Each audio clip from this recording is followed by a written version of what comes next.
Hey guys, how's it going? My name is Thomas Brush and I make indie games, and so does Joseph. Joseph makes indie games full time. He has a really surprising story because he didn't even expect to be able to do this full time. And I love Joseph because we were talking before this podcast, and Joseph was saying how he's nervous and he's introverted and this isn't really his style, this isn't really his thing. But it's so funny because the results kind of tell a different story. And you guys will hear at the end of this podcast how Joseph, deep down, it seems like, is a much more motivated, kind of extroverted in a lot of different ways, maybe extroverted in pushing his content on YouTube, pushing his games on Steam. So I'll stop. I'll kind of shut up here and just leave it to you, Joseph. Joseph, how you doing? Tell us a little bit about your studio. I'm doing great. Yeah. I am pretty nervous. Big fan of the show. So this is cool to be here. I've been making games full time for a little over 2 years now, and I'm the owner and sole developer of Roll. And I'm excited to chat with you today. Cool. Yeah, Roll looks awesome, and it's funny, guys. The story with Roll is one of those where the game flopped, right? In your opinion, it flopped. But all of a sudden it made $100,000. And we're going to talk about those, we're going to talk about the launch day and how you felt and the development cycle and how that felt. But also we're going to talk about those two surprising income sources that resulted in $100,000 and how my audience can replicate it with their games as well. And then finally, guys, be sure to stick around because Joseph is going to tell us what it feels like currently to be full-time, to be working on games all alone, being his own boss and having money in the bank. All right, Joseph, I'm going to run an intro really quick, and then we're going to talk all about your studio and your game. I'll see you on the other side. Great.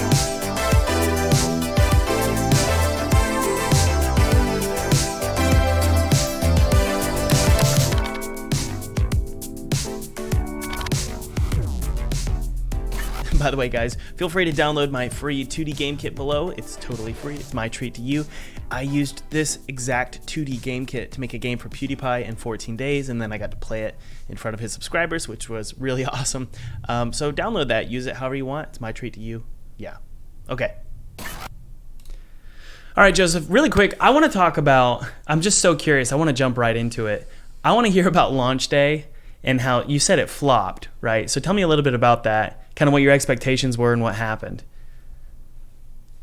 Yeah, so I guess it's more of a flop in like the conventional sense. Like if anyone was launching a game that they hoped to, have a full-time income off of, it would definitely be considered a flop. But to me, I went into it with really low expectations. So on launch day, I sold about 50 copies, and it was $3 per unit. So yeah. I made about $150 on launch day. Yeah. And I was pretty ecstatic with that, actually. I was kind of feeling like maybe I'm not even going to get my $100 deposit back from Steam. And so $150 to me was like really great. And so that kind of kept my spirits up, even though like in the back of my head, I kind of knew like, okay, this isn't going to cut it for like full-time work. Yeah. But the scope of the project was so small initially. I kind of, the fact that I sold anything was motivating me to, continue supporting the game. Yeah. Is that kind of the way your brain works for a lot of things in your life? You sort of just have low expectations? Yeah, I try to stay realistic, but I'm probably more pessimistic in general. So what I think is realistic is usually like selling myself short. Well, it's interesting because I'm looking at, we could talk about Roll a little bit because I think people are probably curious. It's playing right now. We've got a streamer playing it over on my other screen here.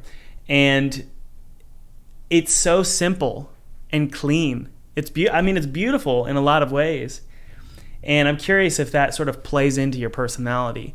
I mean, is Roll like kind of the game that you wanted to make, or did you really distill it down and make it really small on purpose? So yeah, the minimalism is by design for sure. Because it's funny, actually, it started as a game jam game, and I kind of flopped there too. I joined a game jam competition, and the theme was less is more. So the whole time I was just trying to like play everything down, and then I didn't finish the game in time for the jam, so I kind of had like half of a start to a game.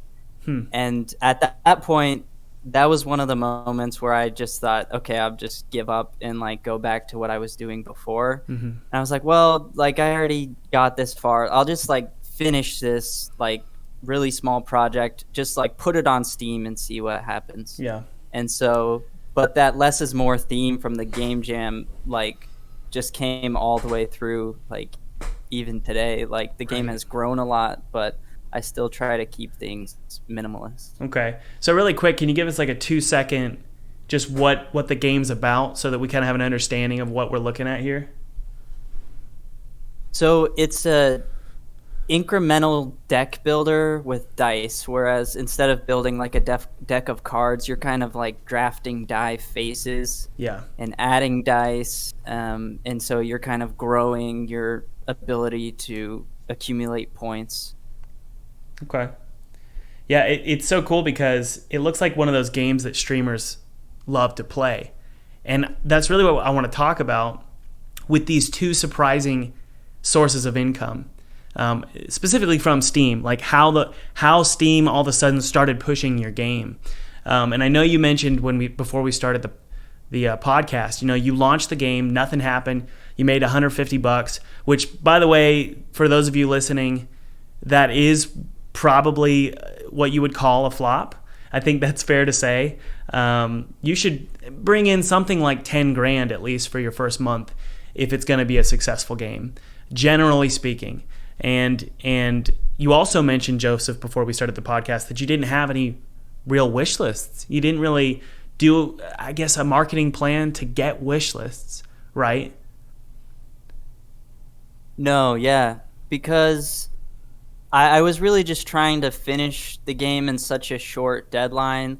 And again, it wasn't really meant to be, as big as it is today. Yeah. So I was like, just going to put it out there and just see if people liked it. So there was no marketing plan going into it. I had a YouTube channel. I think at that time, maybe like 100 subscribers. Okay. I made a video. I was like, hey, I just made a game. And I like told my friends and family. That was pretty much it. It's so funny to me because like so much of what I talk about on this channel, it's all about all the things that you can do to create that inertia and get a game to make 100 grand. There's like so many things you can do to market your game and to essentially kind of force it to work, because a lot of games are great and they just don't have success like Roll. They're great games, but they just didn't have a marketing plan. But I love talking to you because you're kind of like the opposite. You prove that you don't always have to do everything that I say and that I do for my games, that it just kind of works. So my question is, how did that happen? How did all of a sudden it just picked up a bunch of players? What happened? So an important thing, like I'm a big YouTube viewer. I love watching YouTube videos, especially your videos, other game developers. But I like watching like streamers. I think you have Aliens Rock on the screen right now. I just like watching other people play indie games. It's inspiring for me to be able to see like all these other games without having to like buy and play every one. Yeah. So I watch a lot of YouTube content, and so I'm kind of ingrained myself in some of these communities. And I know kind of what types of games certain streamers like to play. And so I was able to reach out to just a couple of the people that I regularly watch, and as a fan, just be like, hey, like, I'm a big fan of your channel, but like, this is my first ever game. If you want to play it, that'd be cool. Like, you don't have to make a video on it or anything. Just like knowing that you saw it and maybe like give me some constructive feedback so I can get better. Did you email them? In the future. Yeah, so I emailed a handful of streamers, people that I knew, and I was able to include certain like personal details about my relationship with their content, so that it. And one thing I did, which I think helped me stand out, is I didn't use a template email. I hand wrote an individual email to every streamer that I approached, and so I think that helped me stand out. I mean, I'm sure they get thousands of emails over the course of a month, and so, you know, seeing something that's not a template, hi streamer, this is my game. I would call it help me stand out, and then just go ahead. Sorry. Go ahead. Well, I was just gonna say I would call it. It's essentially clickbait, but for email. And it's not, you never lie.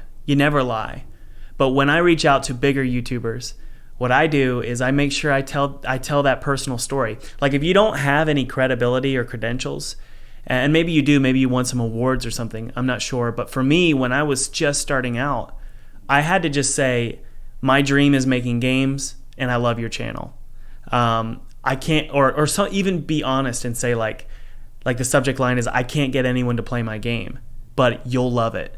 Like, being super honest and kind of tickling their emotions a little bit, getting them to think about maybe helping you out.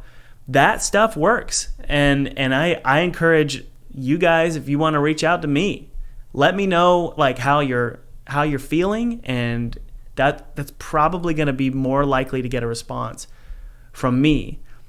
So I think that's a great tactic. I mean, it's not really a tactic. I think you were just being honest, right? Yeah, I just felt like I came up with this principle that, like, if I'm gonna expect someone else, especially these busy people, to take the time out of their day to read my email, like, the least I could do is to write it myself and not just copy paste to as many people as possible. Well, how many did you reach out to? First off, I want to ask, how did you get their email address? I think a lot of people are curious how that's possible. And the second thing is how many did you reach out to? A lot of YouTube channels, you can go to their like homepage, and like there's an about where they'll usually have like a business email, or if they have a Twitter, just try to find them on all social media. You could DM them there. Yep. Or they usually have a business email somewhere, and then you find that and you can just. Yep. And that's my experience as well. It's funny because I did the same thing for Jacksepticeye, and like you would think he would have like somebody, like a assistant sorting through all that stuff, and maybe he does. But he has his personal email address on the about page. I was like, surely this can't be his email address. And then I emailed him and he responded. I think it was like in a day. Crazy. It's crazy. Yeah, it's just really, really weird. So I'm super grateful to YouTubers, because what they do is they eventually create traction for your game. So is that what happened for you? Yeah, so I got a little bit of traction off the start. Again, the game was... I developed it in 3 months total before I launched it on Steam. And that 3 months included like setting up the Steam page and going through all this stuff, which I've never done before. I've never finished a game. This is my first ever game. So it was a really slow process. Right. So it was kind of this tiny little game, but luckily... it's kind of like it's highly replayable. So even though there's not a ton of content, there's still a lot to do in the game. Right. So are streamers still picking it up and playing it? They haven't. So the last series of videos, I think, was Aliens Rock. Although there is one small YouTuber, shout out to Gothic Lord UK. He's made like 120 episodes, which is crazy. That's crazy for this game. On the game. Yeah. Wow. So, you know, they put did you have to ask them to put the game in the description of the video to get them to go to the Steam page to buy the game? No, I think all the creators pretty much at this point, they have it down to a science. So when they're covering a game, they just, they had all that covered. Right. I really wasn't expecting any of them to like make a video on my game or anything. I was just like looking for feedback, or just like to know that they had played it would be really cool for me. Yeah. Well, I'm curious how much you made, if you don't mind. Like, do you know, like, generally how much you made in that first month? Well, I guess once someone started streaming the game, how much did it eventually how much did it make within like a month's time? So yeah, when the first group of YouTubers picked up the game, I think I got up to about $12,000 like in that first month of streamers. And I mean that's a long way off from the 100,000 today, but because the game was so small and it was really buggy at that time, and there was just a lot of mistakes that I made early on, that over time, as I continued to update the game and fix all those mistakes, then once more streamers came in and they had a more polished product to show off, that's when the sales really took off. Yeah. It's so funny because it sounds like you had so many doubts about your own abilities and what you created. And it was just a shock to you that even with bugs, people still wanted to buy and play the game, right? And it's funny because a lot of people who are just starting out in making indie games, like yourself, perhaps you think, well, eventually that insecurity will go away. Eventually I won't feel this way. But I got to say, like this week in particular for me was really special because I have a couple games that my studio is working on. And one of them, I just had so many doubts about. And we basically shelved it and said, no, we're not gonna pursue this anymore. And we've done like 4 different game prototypes. Well, I sent one of the prototypes I said, you know what? I'm going to send it to a bunch of publishers and just see what happens. And I have gotten an incredible response back from so many publishers who are like, we played it and we love it. And so I'm on my 3rd commercial release. This is like my 5th game, but like my 3rd commercial release. And I still feel that way. And so I guess I just want you and the audience to know that you kind of have to power through that feeling like your game sucks. Because most people aren't looking at your game like you're looking at your game. You see all the flaws and the crap and the bugs. You know about every single one. And so you assume, correct me if I'm wrong here, but you assume that everybody's going to encounter all of the bugs that you know about. And the truth is, it's like, maybe they'll encounter one bug and then someone else will encounter another bug, right? But ultimately, the game is up to the standards of most other indie games, and so people give it a pass. And it's not even that expensive. How much did you say it was? $3? It launched at $3, but I've increased the price since then just because of the amount of development I've done. Yeah. But you know what I mean? Like that insecurity, you kind of had to just, power through it, right? Yeah, there was.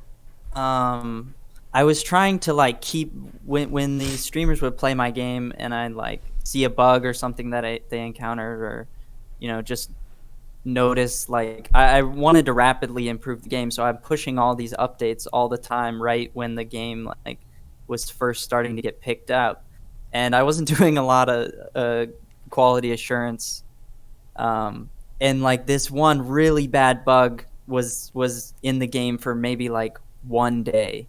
And one of the streamers like made a video on the game that day and like he showed off this like what I thought was this horrible bug to everyone, and I'm like, oh no, that's like the end. Like nobody's ever gonna want to play it again. Yeah. And they were just like kind of brushed it off like, oh, that's weird. Like and like everyone in the comments was just like, oh, it's fixed now. Yeah. Like the next day. So That's In something my mind, I was having like a panic I attack. know. Yeah. But Well, then it was just like no big deal. Like nobody really reacted to it except for me. right. That's so, it's such a funny thing because it's, I guess I've talked about it before, but it's called the spotlight effect. And it's just where you think everybody's looking at you or looking at what you've made the way that you are. You think that everybody's staring at you and all of the flaws, and they're not. And it's so funny because the Game Grumps, they've got millions of subscribers. They uploaded a playthrough of, I think it was Neversong, or maybe it was just the demo. And at the time, I think it was called Once Upon a Coma. And for some reason, when they played the game was super dark. Like you could barely see anything. It was like, it looked foggy maybe. It was like super foggy. It looked like they were playing it on a broken TV or something. And something was wrong. Something was wrong with the build. I don't know what it was, but they did like at least an episode that got like 1 million views, or maybe it was like 500,000 views or something. I can't remember, so y'all can correct me if I'm wrong in the comments. But my point is that nobody really mentioned it. Nobody even cared. They just assumed that's what it's supposed to look like. And so all in all, I think all of us need to remember that our games are much better. Well, for most of us, sometimes people make bad games, but most of us are probably way more critical of our games than people actually are,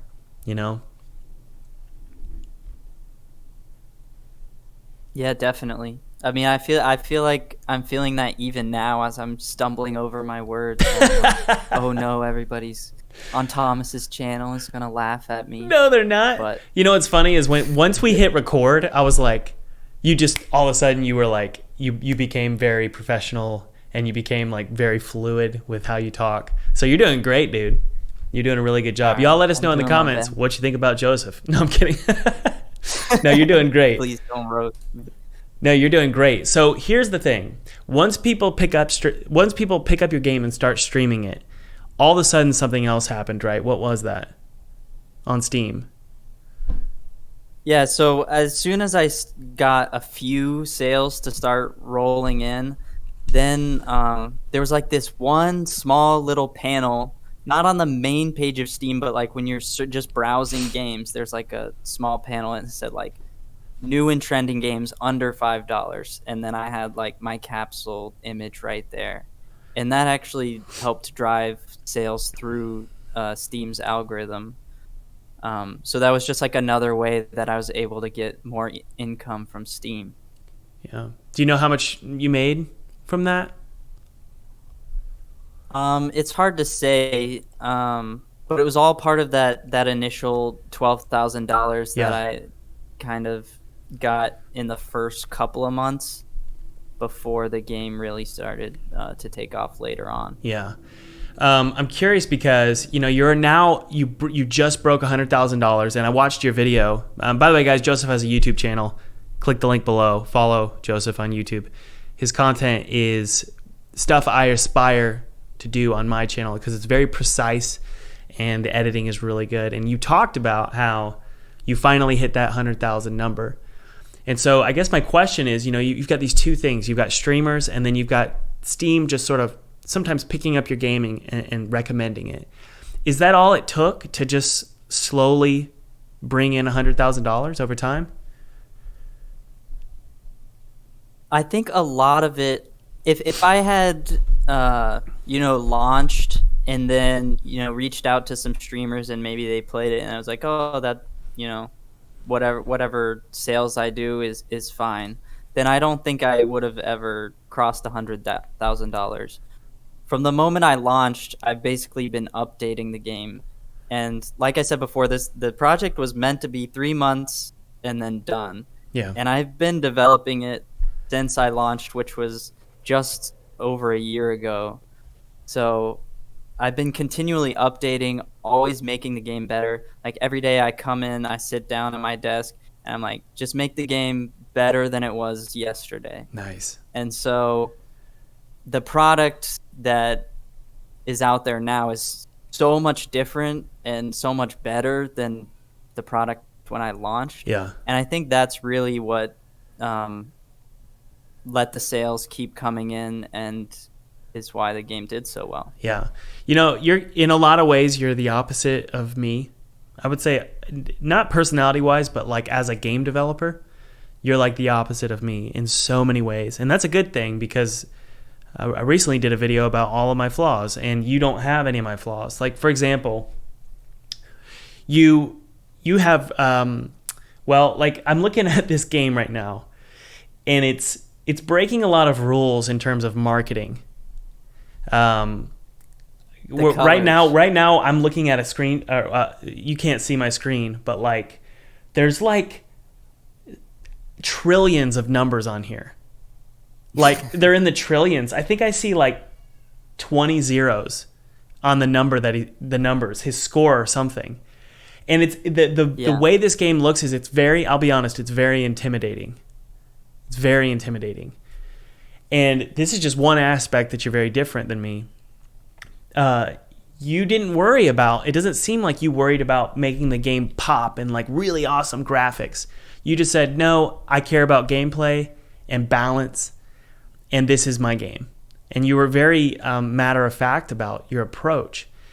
And that's not my approach. My approach is to polish the crap out of something so much so that it cost me way more money than it should have, and people don't even really care at that point. I mean, am I correct in you not really worrying too much about the making this game pop? You cared more about the game design of it, right? Yeah, a lot of my thought went into the design itself, but also like choosing the minimalist approach from the start is not only easier, but I think in that sense that can help it pop. Huh. So like when you're scrolling through Steam and you're just looking at 100 different thumbnails for a game, and then you see mine, which is like just the whole thing is white basically. There's like no colors. Yeah. And I think at least that like grabs your eye for a second, like just because it's different. Yeah. So I think you can go over the top and polish the crap out of it, or if you just make like some really direct choices about ways in which you can stand out. Yeah. Either way, like as long as you're catching someone's attention, then, there's this, that can help you. Totally. And what you're saying totally makes sense. And it's making me think, like, if I was a publisher, for example, I would say, Joseph, I need it to be really pop the graphics, and I need you. If you were like one of my students on my course, I would tell you directly. I would say, make the colors make some backgrounds that are really pretty and beautiful, like maybe do like some mountains in the background, that kind of thing.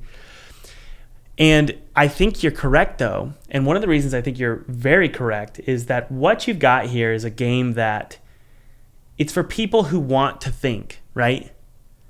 It's for people who just want to sit there in the quiet, have some tea, and just think. And I actually have this thought, maybe I'm wrong, but from a marketing perspective, my thought is, if it was really pretty and really maybe even had like cartoony graphics, you're going to open the door to players that you don't want, right? And then all of a sudden you've got people like me. I'm not very smart with these kind of games. I can't do these games. I'm not smart enough. I would come in the door, I would play the game, and then I would probably think poorly of it because I thought it was one thing, and then my expectations weren't met, and it was too hard. And then I feel negatively about the game. Whereas I think what you've done is you've only captured players that love this kind of game, right? And it's because they looked at it and they said, oh, this game is totally for me because it's a thinking game. That's the core of it. That's what it's about. It's nothing more. And so I think you've built an audience of players that are probably going to buy your next game. They're the perfect target audience. What do you think about that? Yeah, I think you're right. Like, I didn't want to distract or like promise things in there that weren't actually there. So I think in the marketing of your game, like being really honest about what it is, and like almost before you sell someone on the game, you can put them in the right mindset. So my Steam page is all about like, this is a small, short game. It's relaxing. It's just about like thinking and big numbers. And so people who come in, they're not looking for anything more than that. They knew that when they buy the game. So in that way, then you're not getting a bunch of people coming in leaving negative reviews because, it's not the ultimate strategy game or whatever. Are you is this your thing? Are you a numbers guy? Are you a genius? Do you like math? I mean, in school I always did well, like in math, but I wouldn't consider myself. I'm good at games. Games is what I do, like board games especially. I probably own like 100 board games. So taking a game and then drilling it down into like what sort of engine can I build or what strategy can I implement in order to win, like that's what I do. And so this is like the most simple form of that I could think of, is like you get points to get more points, and you try and do that like what's your as efficiently as possible. So you're a board game guy. What are some companies that make board games? Do you know any? I mean, you have like the mainstream companies. You have like Hasbro, but okay. So just a quick question for you. Just throw an idea out there for you. Yeah. Just to think about. How many players do you have? Sorry to ask so many weird questions, but I have a point. Do you know how many players you have on Steam? Like monthly or just total players who know about this game? I sold 22,000 copies. Okay. So. I'm just curious if you put together a pitch deck and sent it to 100 different companies that make board games and said, I've got 22,000 players. We have this level of notoriety. Do you guys want to help me make this game? And see if they want to buy it. Because it's funny that you say that. Yeah. Because there's actually the role is inspired by a board game where you have dice, and the actual physical dice you can like pluck off the faces and put new ones on there. The board game's called Dice Forge. Oh. And like, but the physical components are so limiting. So roll is kind of like the next evolution where like you can do crazy sorts of things and you can reach those, like the thing I love the board game Dice Forge, but like playing it by the end I'm like, oh, I wish there was more. Yeah. Like you only have 2 dice the whole time. I'm like, I wish I could roll like 10 dice. Right. And so in my game you can get thousands and thousands of dice on the screen all rolling at the same time. And so it's kind of like the digital version of that board game. It makes me wonder how you would even pull this off physically, because I'm looking at these numbers. I'm like, how would you do this in a physical board game? Need a calculator for sure. It would have to come with like, well, I was going to say it would need to come with like an iPhone. But then again, why not you just make an app? And I think you talked about that, right? You're considering doing that for mobile? So from the start, like the format is basically like you're rolling and then you're just clicking buttons on upgrades you want to buy. So the control scheme formats really well for mobile. So like as soon as I got a little bit of success, I was like, okay, like I need to go to mobile. Yeah. But I just keep I want that mobile launch to be what the Steam launch wasn't. So I'm like trying to get the game like ready for like a real like it's like a redemption launch. Well, as much as I'm like been polishing and adding features for that. That's a great idea, seriously, of saying, you know what, I'm going to market this thing correctly. And I would never say you did it incorrectly. I would just say there's always more that you can do to market. And I'm a marketing guy. That's my thing. So my thought process is, as much as I want to congratulate you on seeing it blow up and you make $100,000, I'm thinking, man, if this blew up without any marketing, what would happen if you did it right? If you did the marketing right? If you had a 2-month, 3-month plan, pre-launch plan, and then did a launch day, maybe even got a publisher if marketing isn't your thing. A lot of people frown on publishers. But the truth is, if you get a good one, especially let's say if you're going to do mobile, if you had a mobile publisher, they would know how to do this. They would know how to market it and do a pre-launch campaign, get press coverage, they have contacts at Apple, they got contacts at Google of how to get front page coverage. And I could tell you, one of the things that Apple would probably want you to do, by the way, just side note, you should submit this to Apple Arcade. They're signing deals, and this is such a good game for mobile. It also has not social proof. Well, it does have social proof, but it just has proof of concept. I would consider reaching out to Apple Arcade, which I worked with them for Neversong. Yeah, I thought about that. Yeah, you should. I popped into one of your streams one time. Sometimes I just like throw it on. So when I'm working alone, I like to just like have something on, hear someone talk. And sometimes I'll like throw a question in there if you're like opening up for questions. And I was like, what do you think about Apple Arcade? But I'm like, part of me is worried that I'm like, would be alienating all of the Android users. And I was wondering if you kind of like thought through this dilemma for your own games. Like I worry that, I guess I have all these people now that really love Roll and want to see it on a mobile version, but then to be like, no, if you're not on Apple, then you can't. Let's throw a question at you and see what your answer is. If Apple came to you and they said, we're going to give you $200,000 and it's yours, and we just need you to sign an exclusive deal with us, a mobile exclusive deal. So it means that you can have it on Steam all day long. It's just we want it on mobile, on iOS. Right. Would you care about the Android market if they said that? Yeah. Well, then you have a really good heart, because I wouldn't. I'd be like, sure, I don't care. I've got a studio to run.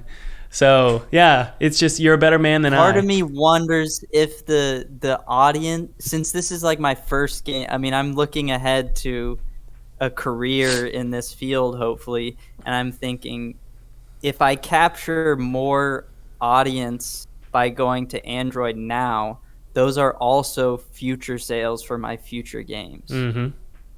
Yeah, that's a very good way to look at it. But there's also the opportunity. This was my thought process with Apple when I worked with Apple. My thought process was, man, if I work with Apple now, what kind of stuff can I do with Apple later? So there's that same sort of question is related to, well, do I want to work with companies like Apple? And they were great to work with, very, very great to work with, and they've been very respectful to me, and the income has been great. So also, I don't really care for Android anyway. So ultimately, man, like that's why I really respect you, and I really respect what you're doing, because there's a purity to the way that you're making games, and I love being reminded of that.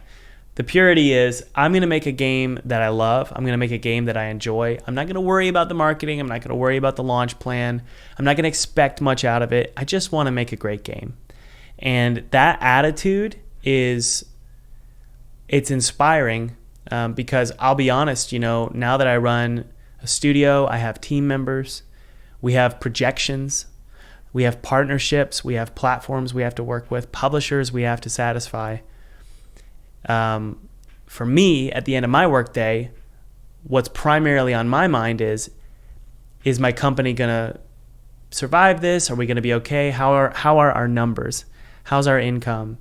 And there's part of me that knows deep down that I do need to get more focused on really more of like questions that I used to ask when I was younger, Is this the game I want to make? As opposed to, is this the most profitable game? So I really respect that about you. I think that's great. Thank you. Yeah. All right. So we're nearing the end of the podcast, and this has been a really enjoyable conversation. And the question I've been wanting to ask you this whole time is, how does it feel? You mentioned you were married. How does it feel being married, having bills to pay, but knowing this is your full-time gig and you've got money in the bank? How does that feel? It's a little bit stressful, to be honest, because of the way like the game sales are so, I don't know, they spike. So you get this big like lump sum of money, and then it's like nothing. And then maybe you get another spike, and then it's like nothing. So I have this like lump sum of money that I'm sitting with, but it's like always going down. Yep. So like with all my bills and things, my wife is in school, so we're paying for that. And so there's like this constant stress of like, okay, I need to like get the mobile app out to like get more income. Yep. Whereas, having a steady stream of income, you can kind of budget and say like, okay, if I spend this much per month, I can like just sustain myself forever. Whereas I'm like, okay, I have this many months till I'm out of money. Yeah. I wish I could encourage you and say that it'll change. It doesn't change. At least it hasn't for me. What I mean is,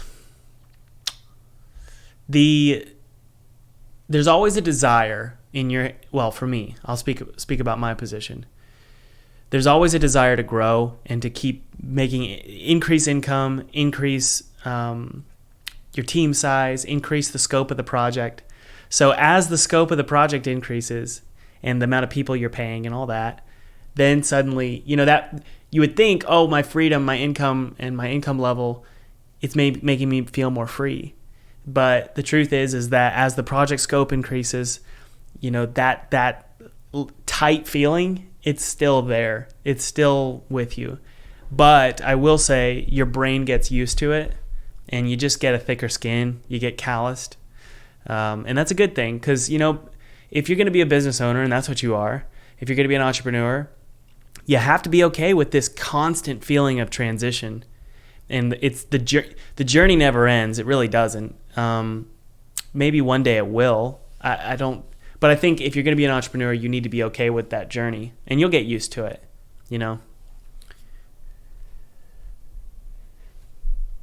Yeah, that's helpful. But yeah, I think you were saying like there is a trade-off between like the freedom you have and the scope of the game. Yeah. Like the more people that are involved, the less freedom you have. But I definitely would like to work in a team eventually, just because working by yourself, it can be lonely and stressful. Which I know you've talked about in some of your videos. You have why I'm never going solo again. Yeah, it's lonely. It's the loneliness isn't really the worst because I have kids and I have a wife and a dog, and so I'll go downstairs and hang out with them. So I'm not too lonely necessarily. What I found is I can't keep coding and keep developing. I'm only 31, but I feel like I feel tired and old. So I'm just like, it's such a great feeling when I reach out to somebody and I'm like, hey, you want to work part-time on this project for 6 months or something? And they're like, yeah, I'd love to. I'm like, oh, yes. So I can just give them a task list of things. Like you've got probably a list of bugs in your head, right? Of all these things you got to fix and all these features. What if you just wrote a list and then you sent it to somebody who wanted to do it? Like, that's how it feels. It's great. So you just send this list of things that you need, and they're happy. They're so thrilled to work on the project. My team, I assume, guys, that you like working on the project. They seem to really enjoy it. So right now I'm doing project management, art direction and project management. And it's such a good feeling because you can really look at your game from a bird's eye view and really see like all of the idiosyncrasies of what it should be doing, how it should be playing. And so you can really focus on game feel and gameplay. But when you're in the thick of it and when you're like doing the code, if you go, man, I really wish that enemy, like, not only do I wish it would like blow up and blood sprays everywhere, but I'd really love some brains to blow out of the enemy as well. Well, when you're like in the middle of a ton of other bugs and a ton of other features and you're working on everything, you're like, I'm not going to do that. That's ridiculous. That's going to take forever. But when you're an art director, you can go, okay, I'm going to give that to this person. And I really want to see that. And so you're not emotionally attached to the stress of your game and the stress of developing stuff. Now, it sounds like I'm a bad person because I'm just putting all that stress on one person. That's not what I'm saying. What I'm saying is you have like multiple people working on something. And so you can give it to people who want to do that. Someone might want to do the blood and the brains, and someone might want to handle the bugs. So. Yeah, I think I noticed that you, with your dog game, you had a stream where the whole stream was focused on the accent when the area title shows up. Yeah. You were like animating that out. Mm-hmm. And I'm like, man, I would never have time for that. Yeah. And that's what I was saying earlier when you and I are very different is I'm a very visual person. Like, visuals are so important to me. And I'll often get lost in those. And so it's great to have people like you. It's great to have people like me. And I think as you grow in your studio, and maybe one day you work with Apple Arcade, they might say, hey, we want some more graphics and more colors and more visuals in your games. I can imagine Apple would probably say that about this game. You'd have to convince them that black and white is great. But they would probably it's the selling point. Well, that's I know how people and higher ups how higher ups are, and that includes me. When I'm looking at a game, I'm like, I'm not willing to, well, no pun intended, roll the dice and say black and white is going to be fine. Let's take the risk. So you'd have to do some convincing there. But I guess my point is your team size will probably grow as you continue to grow. And you can lean on your fortes and then offset all the things that you don't really care about, Definitely. Well, Joseph, this was a great conversation. I'm really, really happy to meet you. Any other things you wanted to plug? Any other things you wanted to talk about before we wrap this up? No, it's a really a pleasure coming on. It's like I don't know. It's like I'm on a TV show or something. Getting to come onto your channel because I watch all the videos. So. Oh, that's cool. Really, thanks for having me. Yeah, no problem. Well, thanks for giving me content to upload. That's really what I'm getting it from this. But great talking to you, dude. Guys, be sure to check out the link below. There's 2 links. There's a link to Joseph's game roll on Steam, and be sure to support Joseph. Let's turn that 100,000 number into $110,000. And then also, this is important too, and I would actually say this is more important just because I know the value of YouTube. Go ahead and subscribe to his channel below as well. Joseph, great talking to you, dude. I'm gonna run this outro, and I'll keep in contact with you on Discord. And we'll be friends on Discord. Great. All right, Joseph. See ya. Bye. Get over here. Get down. Hey, thanks for watching. By the way, if you haven't downloaded that free 2D game kit below, click below. It's my treat to you. I used this game kit to make a game for PewDiePie in 14 days, and I actually got to play it with him in front of his audience, which was really cool. This game kit is totally free. It's my treat to you, and you can use it however you want. You can make a commercial game and make $1 million off this game kit. I don't care. Or you could just use it for a hobby project. It's my treat to you. And by the way, if you haven't clicked like, that would mean a ton to me. Hit subscribe. And also, this is important, hit that notification bell. Here's why. If you get notified of when I'm live, you can watch me make my next game and let me know in the chat what you think about the game or any ideas you have. And you might just show up. Your chat might just show up in the next video that I upload. All right. I'll talk to you later. Bye. I love you too.